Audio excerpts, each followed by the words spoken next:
Hi hello नमस्कार. मी अश्विनी स्वागत करतो तुमचं आपल्या नवीन अशा व्हिडिओ ब्लॉगमध्ये. तर आज सकाळपासून माझी कामाची भरपूर अशी धावपळ झाली. का झाली हे सुद्धा तुम्हाला व्हिडिओमध्ये पुढे सांगतेच. पण त्याआधी तुम्ही जर आपला चॅनल सबस्क्राईब केला नसेल तर नक्की चॅनल सबस्क्राईब करा. तर या इथे सगळ्यात आधी चहा ठेवून घेतला, दूध गरम करायला ठेवलं आणि त्यानंतर हे हुलगे आहेत ना त्याला छान असे मोड आले होते, ते कुकरला लावून घेतले. आता हे बटाटे आणि हुलगे छान असे धुवून घेते आणि त्यानंतर कुकरला लावून देते. कुकरला ते शिजेपर्यंत मी साबुदाणासुद्धा भिजत घातला होता, कारण की मला उपवास होता. त्यानंतर बाळाला खायला घालायला घेतलं. तर त्याला खायला घालायचं म्हटलं की त्याच्या मागोमाग असं फिरायला लागतं. तर या इथे बघा त्याची तीच खटपट चालू आहे. त्याच्या नुसतंच मागोमाग फिरायचा आणि त्याला फक्त बाहेर जायचं असतं. तर आता एकटीनंच हे सगळं करायचं होतं, त्याच्यामुळे त्याला म्हटलं चला बाहेर. तर बाहेर तो नाचतोय, म्हणजे तो खातोय ना, तर त्याला बाहेरच खायला घातला. आणि या इथे पण बकऱ्यांचं सगळं म्हणजे सकाळची पेंड दूध वगैरे जे काही आहे ना त्यांना चारलं होतं आणि मस्त असा पाला पण आणून बांधला. तर या इथे बघा आपले बटाटा आणि हुलगा एक सोबतच शिजून तयार झालेला आहे. आता डबल कुकर लावायची गरज नाही. तर हे बटाटे मला खिचडीसाठी पाहिजे होते. तर आता हे स्वच्छ मी असे धुवून घेणार आहे आणि मगच खिचडीमध्ये त्याचा वापर करणार आहे. तर बघा दोन्ही पण आपलं छान असं शिजून तयार झालेलं आहे. तर आता मला या इथे 2 भाज्या करायच्या होत्या. एक म्हणजे डब्यासाठीची सुक्की भाजी आणि दुसरी म्हणजे पातळ भाजी. तर सुक्की भाजी करून झाली होती. त्यानंतर एकीकडे चपात्या करायला घेतल्या आणि दुसऱ्या गॅसवर भाजी करण्यासाठी ठेवली. तर जो आपला मोठा गॅसच्या शेगडीवरचा जो मोठा गॅस असतो ना, म्हणजे गॅसची शेगडी तीच आमची चालत नाही, अगदी बारीक अशी चालते. त्याच्यामुळे कामं पटपट होत नाहीत. तर आता आम्ही दोघी जर असलो ना तर कसं त्या चुलीवर चपात्या भाकरी करतात आणि मी या इकडे स्वयंपाक करते. पण त्या 2 दिवस झालं गावाला गेले आहेत, त्याच्यामुळे मग सगळी कामं मलाच करावी लागली. तर या इथे बघा साईचं कृष्णाचं खेळणं चालू होतं. तर मी साईला म्हणत होते की तू पटकन खाऊन घे, कारण की त्याला शाळेत जायच्या आधी खायला घालावंच लागतं. त्याला औषधं चालू आहेत यासाठी. तोपर्यंत तर काय त्याची गाडीच आली आणि त्यानंतर तो गाडीमध्ये जायला बसला. तर इकडे माझी चपाती जी आहे ना ती करपून गेली. का तर त्याला बाहेर गाडीमध्ये बसून देण्यासाठी कोणीच नव्हतं, मग मीच गेले होते. तशा तर माझ्या चपात्या चांगल्या होतात बरं का, पण त्याला गाडीत बसवोस तोपर्यंत गॅस मी बारीक केला होता आणि चपाती आपली जी आहे ती कडक झाली. कडक चपाती पण खायला चांगली लागते. तर आता या इथे ना मी रोजची जी म्हणजे मंगळवारची पूजा आहे ना ती पहाटच उठून मांडत असते, म्हणजे 5:30-6च्या दरम्यान. पण आज मला सगळ्याच कामांना उशीर झाला होता.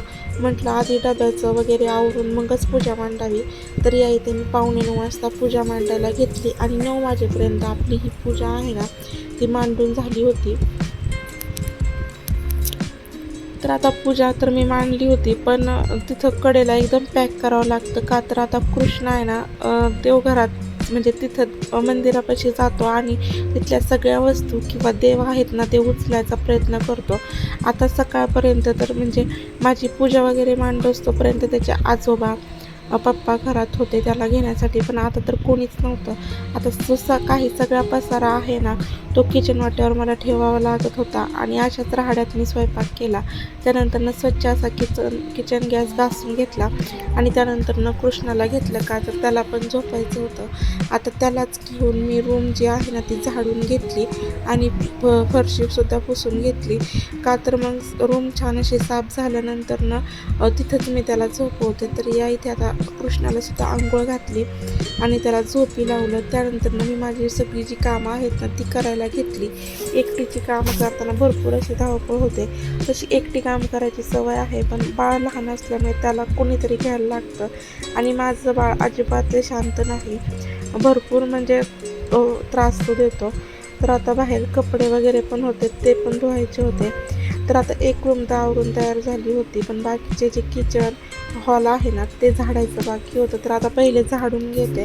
कसं आहे, जर कृष्णा जर उठला ना तर तो कचऱ्यात लोळतो किंवा मग तोंडात काही पण घालतो. तर आता निम्मे कपडे धुईपर्यंत तो तर उठला होता. मग आता त्याला घेतलं, त्याला झोपवलं, मग काही मी शूट केलं नाही. पटपट सगळी जी कामं आहेत ना ती करून घेतली आणि साई आल्यानंतर फरशा पुसायला घेतल्या कारण की फरशी पुसत असताना मग तो मध्ये मध्ये करतो, पाण्यामध्ये हात लावतो. आता मला तर भरपूर अशी भूक लागली होती, पण काय करायचं, कृष्णा उठला, त्याचं खायचं केलं. त्यानंतर साईसुद्धा शाळेतून आला होता, त्यालासुद्धा खायला दिलं. तर असं साईचा टी व्ही बघत खाणं चालू होतं. या इथे 1 वाजला मला खिचडी करायला, आणि 1चा टाईम म्हणजे कृष्णाचे पप्पा घरी यायचा टाईम. तर ते सुद्धा जेवायला आले होते, त्यांना जेवायला दिलं आणि त्यानंतर खिचडी केली.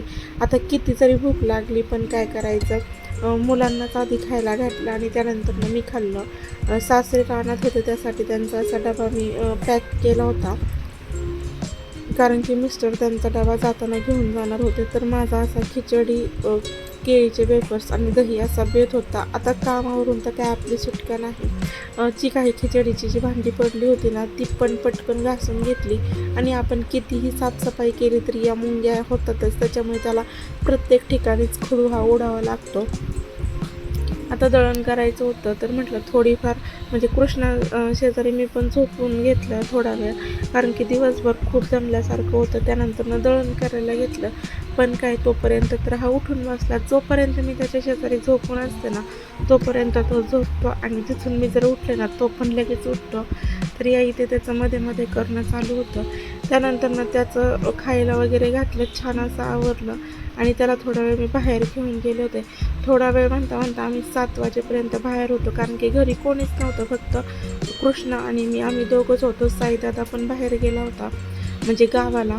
तर या इथे आता चहा ठेवून घेतला, आणि त्यानंतर रवा भाजायला घेतला. कृष्णाचा जो रवा आहे ना, तो संपला होता, त्यामुळे तो भाजून घेतला. कृष्णाची मात्र मांडणीतून भांडी काढायचं काम चालू होतं. त्यानंतर देवाची आरती केली, नैवेद्य ठेवला, आणि कृष्णासोबत खेळायला कोणी नव्हतं, म्हणून शेजारची त्याची दिदी त्याच्यासाठी आली होती. यानंतर मस्त असा मसाले भात केला. हा मसाले भात मात्र कुपनाच्या तांदळाचा आहे. किती जरी चांगला तांदूळ असला तरी कुपनाचा तांदळाचा भात खायला 1 नंबर लागतो. आता जेवायला तर काय मी एकटेच होते, त्याच्यामुळे मसाले भात केला, तो पण भरपूर असा झाला, आणि थोडासा शिरा केला. सकाळचा स्वयंपाक हा बराचसा होता. कृष्णाला झोपी लावलं, तो झोपला. म्हटलं चला लवकरच आपण उपवास पण सोडून घेऊ. तर याच्या अशा पद्धतीने आजचा आपला छोटासाच व्हिडिओ होता. तुम्हाला जर व्हिडिओ आवडला असेल तर नक्कीच लाईक, शेअर आणि सबस्क्राईब करा. व्हिडिओ पाहिल्याबद्दल धन्यवाद.